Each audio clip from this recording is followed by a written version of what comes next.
Maundy Thursday is a day of foot washing in many Episcopal churches. In fact, Maundy Thursday has become synonymous with fears of taking off one's shoes and allowing someone else to wash our feet.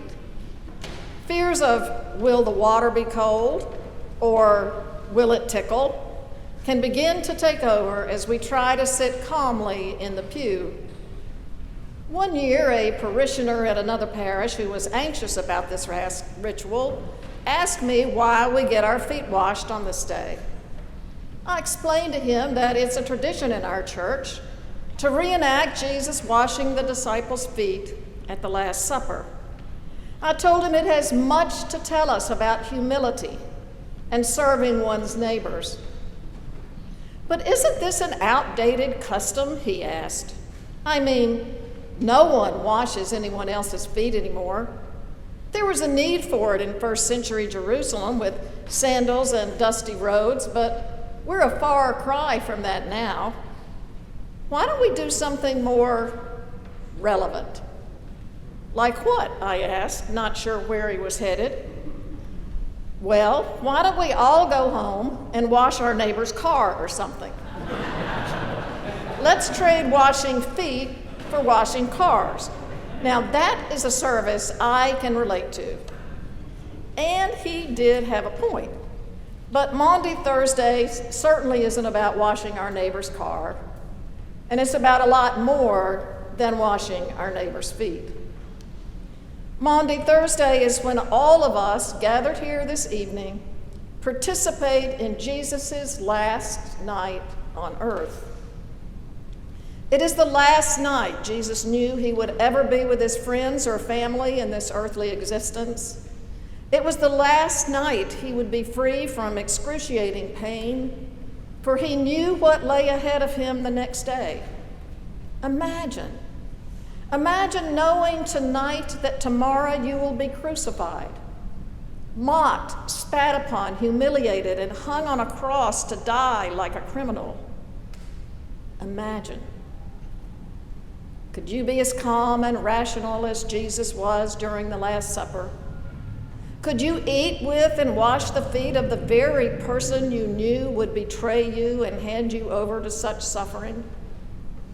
I know I couldn't. I would want to take aside one of my trusted disciples and tell on Judas, get him in trouble with the other 11, get him removed so that I could be safe and free from harm.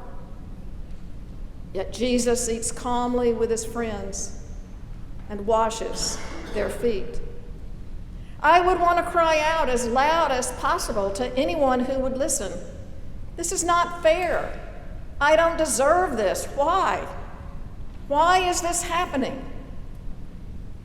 Yet Jesus eats calmly with his friends and washes their feet.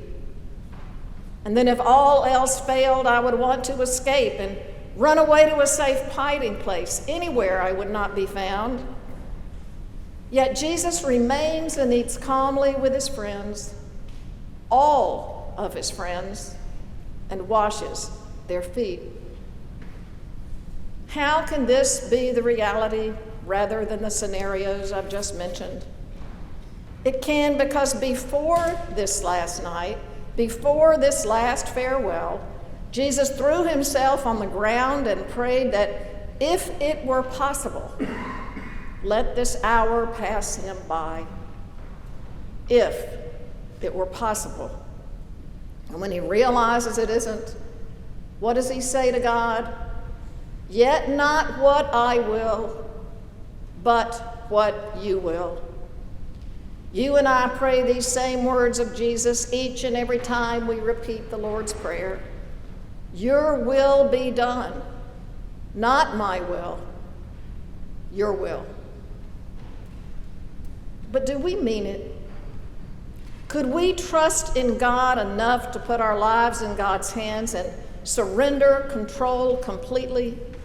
Are we like Jesus, or are we more like Peter?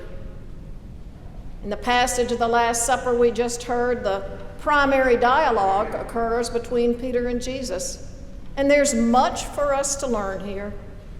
Peter says to Jesus, as some of us may silently have said to ourselves tonight, "You will never wash my feet." Just what is it that Peter is really saying? He's saying, I will not make myself vulnerable to you, Jesus. I will not let you give to me. I don't need you to do this for me. How familiar is his predicament. How much like Peter we are. And why is that? Is it a matter of trust? Isn't it much easier to say, I will be in charge? I will wash my own feet?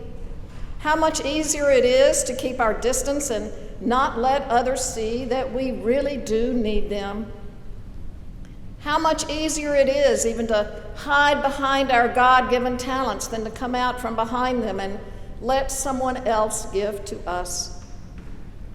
How much easier it is to say, no, I don't want or need what you're offering. That way we're safely in control and submitting to nobody's will but our own. How comfortable, but how lonely that can be. When Jesus explains to Peter that he must let him wash his feet or he will not be part of the body of Christ, Peter immediately changes his mind, trusts in Jesus, and receives this gift of love from the lover of souls. For you see, foot washing is not just an act of humility for us to follow and give to others. It is a traditional act of love to be received. An act of love that must be received, Jesus tells us, if we are to share in and become part of the body of Christ. For being part of Christ's body involves not just giving, which we hear so much about, but receiving, allowing ourselves to be vulnerable, letting go of our need to be in charge. What an example Jesus is to all of us on this, his last night on earth. And what a powerful last message he sends to you and to me. Receive my love, his actions tell us. Trust me. Do not be afraid. These were his last thoughts on his last night. How often does a loved one die and we're left wondering about their last thoughts? But not so with Jesus. There's no guessing here. His last concern was his first concern. You and me. John's gospel tells us, having loved his own who were in the world, he loved them to the end. Yes, he loved us to the end. In this traditional act of love and the simple gesture of washing another's feet, Jesus says to us, as he says to Peter, receive my love, submit to my will, not your own. Let me do something for you who do so much for me. So tonight,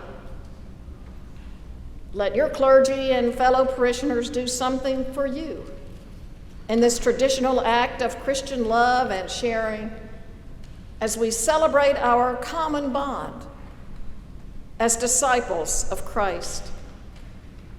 Yes, it's true. The ancient ritual is a bit archaic today, but its meaning is just as relevant as it was over 2,000 years ago. This is the last night of Jesus' earthly life. Join us in this ancient ritual as we celebrate the gift of love Jesus freely gives to each one of us. For having loved his own who were in the world, he loved them to the end.